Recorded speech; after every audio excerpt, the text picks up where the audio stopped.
What's going on, guys? What's Melon back again, and there's a lot to talk about. There's been a ton of news regarding collecting that has been going on over the past week or two, and I wanted to talk about it. So I have a bunch of my recent pickups that I will show during this video, but before that, I want to talk about one of the pieces of news, which is the announcement of the Rarity collection being released in the TCG. And so I have some of the new rarities. Unfortunately for collector rare, I could only get some graded cards that I have. The rest are sort of locked away in binders, and I'd really have to start picking through them to find them. So I have some collector rares in the OCG style. I have some of their, I guess this is their prismatic secret rare, our starlight rare basically. And then we also have the new ultimate rare, which is going to be the prismatic ultra rare, I think is what they're calling it here in the TCG. So I wanted to show these things off and talk a bit about it because you guys know I'm an avid OCG collector. And so my general thoughts are the following. If they switch to an OCG style rarity distribution where most cards are available in every rarity, I think that's incredible because something you'll see is one of the most collectible rarities in the OCG is this prismatic secret rare, basically our starlight rare. And one of the annoying things about the TCG is that there are only 5 starlight rares in core sets, and sometimes, I think in Battles of Legend this past year, they released 9 starlight rares, with 5 of them being the Exodia limbs. It's not that easy to collect because those individual cards are so expensive, and also it's very limited the selection that you can actually get. If you're a collector, the number of sort of vintage cards they re-release in the modern rarity is quite small. And so, if you're trying to collect cards that you have some connection to and you don't want to be paying enormous prices for cards just because they're playable, you're sort of limited to a very small number of cards. You can't just pick out new cards, new modern cards that you just think have cool artwork, and buy them because they're just too expensive in the TCG because of how limited they are. And I'm a big fan of the fact that everybody can experience the rarity. There are a lot of people who would love to get their hands on Starlight Rares, but just can't because of how expensive the cards are. For example, here's one. I think this is it's a retrain of Perfectly Ultimate Great Moth. And you can see it's a beautiful, beautiful card. But this is a card you can only get, and I believe super rare in the TCG. It's one that you could never collect because super rare is just too easy to get your hands on, right? It's probably a 20-cent card, whereas this, might be $10, $15, $20. And for me, it's really enjoyable to collect cards like this because it looks incredible. There's some chase to it. It's not the easiest thing in the world to get, but it provides a lot more opportunities to collect, and I think the price range will be a bit more affordable for collectors. So I'm a huge fan of them switching to this style. You can get cards like this, which never got a Starlight Rare in the TCG. This Neos Fusion, which never got a Starlight Rare in the TCG, despite it being the cover card of Power of the Elements, which is kind of bizarre. Why do they not release that? Wake Up your Elemental Hero. This did get a collector rare, so we got some high rarity of this thing, but it's nice to be able to get it in collector rare, I believe ultimate rare, and starlight rare in the OCG. And then you also have cards like this. I think this got a secret rare, so still looks pretty cool. But there's a much larger selection, so I can show you just some of the starlight rare cards that we never had available to us. This is another one. I think this is called Master of Chaos, the cover card for Battles of Chaos in the TCG, and it didn't get a Starlight Rare. So this new switch provides a lot more opportunity to pick up cards that would not normally get the super high rarity printing and are locked behind lower rarities that aren't really the best to collect. I'm going to try adjusting my lighting a little bit. So, there are really cool cards like this that you can get your hands on. Again, this got a collector rare, but not a starlight rare. So I like that. I really do like that. The big problem that I have with it is that they just keep re-releasing the same cards in these new modern rarities, and it gets to be too much. For example, Dark Arm Dragon is it's gotten a quarter century secret rare in the TCG. a year after it got a Ghost Rare. And this is not a card that's playable in modern Yu-Gi-Oh! I understand that Edison format loves Dark Arm Dragon, but why pick the exact same card that just received a high rarity printing? Or they're actually reprinting cards in Quarter Century Secret Rare, which is, for all purposes, a Starlight Rare, that already received a Starlight Rare. So you have Exodia coming out in the Mega Tins. You have Zeus that was just reprinted in Battles of Legend. You have IP Masquerena that was just reprinted in Battles of Legend. And so this system only works if you have good choices for what cards are available. Obviously, there are going to be new cards released in these new rarities, which is awesome. But it's a bit of a shame when Konami just releases the same exact cards in the same looking rarities, or just this, they keep releasing the same cards over and over again that are modern.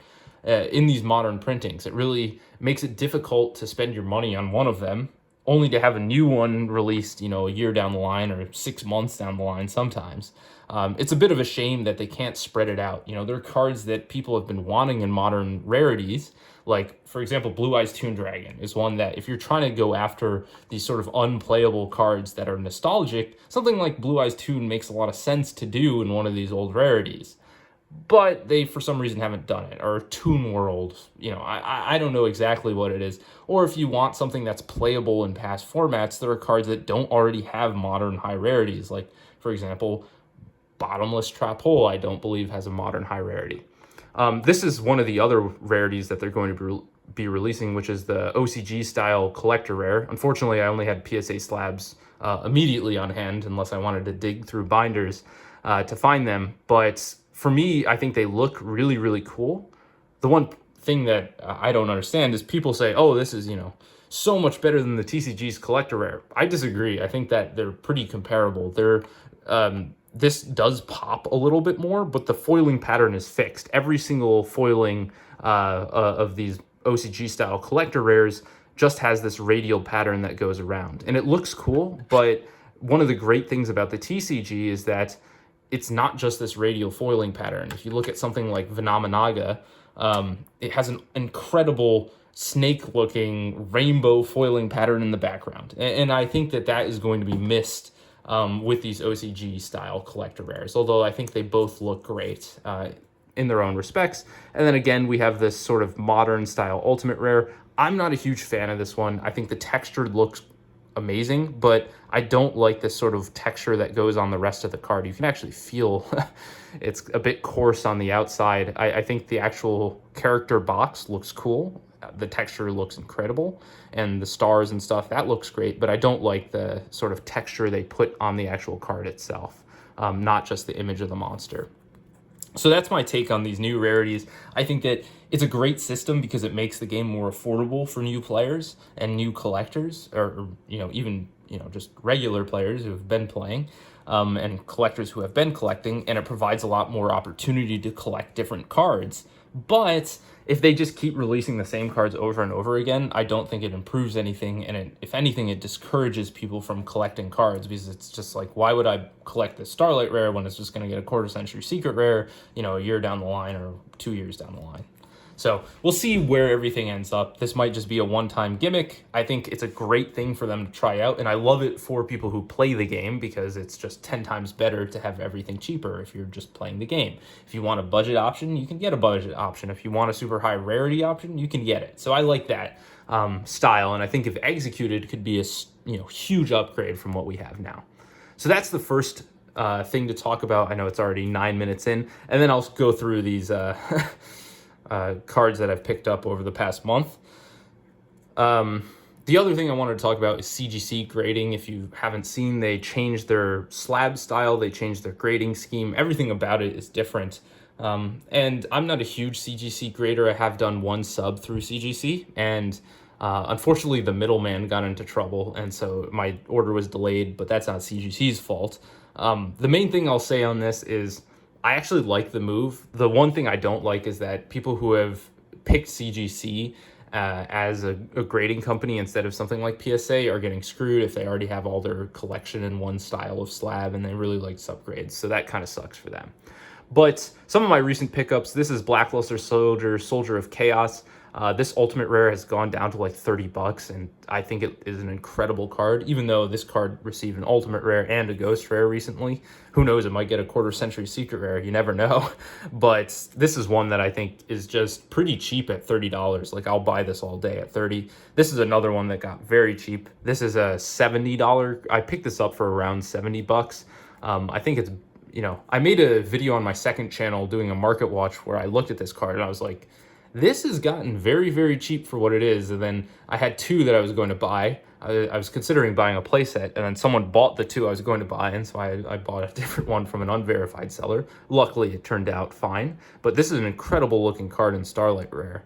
I'm a huge fan of this one. I have really liked Firewall and some of the retrains that they've been doing. This is a cover card, I believe, of Cyberstorm Access, so I really like this one. Then we've got some vintage stuff as well. Dark Paladin. This is not vintage, but Dark-Sided Dimensions Dark Magician Girl. This completes the playset I've been looking for. BPT Summon Skull. Just an incredible, incredible looking card. So I'm probably going to pick up more binders and make a more dedicated vintage collection. You guys who have been watching the channel know that I've been going after these unlimited printings or promo printings of some of the vintage cards, because I'm not collecting first edition Metal Raider Summon Skulls. I don't like the card that much. I like the card, but it's too expensive, so I wouldn't pick that up. We've got some unlimited started at Kaiba Blue Eyes White Dragons. I mean, look at the foil on that thing. It's also this one's a bleeder. I don't know if you guys can tell, but the foiling extends through the entire card. Beautiful, beautiful card, and this is arguably the most iconic Yu-Gi-Oh card out there. Big Shield Gardena out of Dark Beginnings 1. This is a card that is just, I really like how this card looks. I actually picked up two of them. Really, really cool card. It's nostalgic to me. I love this thing, but it's pretty cheap. And so if you're picking one of these up, it's not too bad. Perfectly Ultimate Great Moth. This is an iconic video game promo from, I believe, the Sacred Cards. Last Warrior from Another Planet, another classic card from Labyrinth of Nightmare. Here we have the Duelist Academy or Duel Academy Collector Rare. I mean, this is like a $15 card or so. It might be even less than that now. I love GX. It's my favorite series of Yu-Gi-Oh! I did start with Duel Monsters, but GX is really where my heart is at. I think the game was a lot more fun in GX to play. And for me, the GX series was, even though it was so goofy, I loved how goofy it was. Whoa, voice crack. So, a lot of fun on this card, and I'm a GX fan, so I had to pick it up. Next up, we have some cards from Speed Duel. You guys know I'm a Speed Duel fiend. Absolutely love Speed Duels. Playing it is a ton of fun, and you can play with people that aren't necessarily Yu-Gi-Oh fans, because it's kind of like a board game, if you will. So we've got Cyber Dragon, Alternate Art, Elemental Hero Shining Flare Wingman, Ill Blood, Red Eyes Darkness Dragon. I mean, these secret rares pop so well. I'm a huge fan of these things, and they're dirt cheap. Vampire Genesis. And then you have the 3 Sacred Beasts, which are a ton of fun. Huge fan of these things. Look incredible. So that's all I really had for today. I mean, I guess I can show off that, I bought a ton more of these Speed Duel things. I'm a huge fan of the Speed Duel stuff. These are blocks of them. I know there are tons of them out there, so I'm not saying you should pick them up, but for me, this is one that, if I want to do a throw-in, the Speed Duel cards look incredible. These are the best cards to buy if you're on a budget. You can quote me on that. I mean, these things look incredible, and so if you're someone who is trying to collect Yu-Gi-Oh on a budget, this is where you gotta go. I mean, you can't get deals like this. These are cheap cards for, $1 to $3 usually for these Speed Duel promos. So let me know what you guys think about the things I talked about today, CGC cards, and more importantly, Yu-Gi-Oh's transition to a different style of releasing cards and card rarities. So it's been your boy What's Omar Melon. Peace out.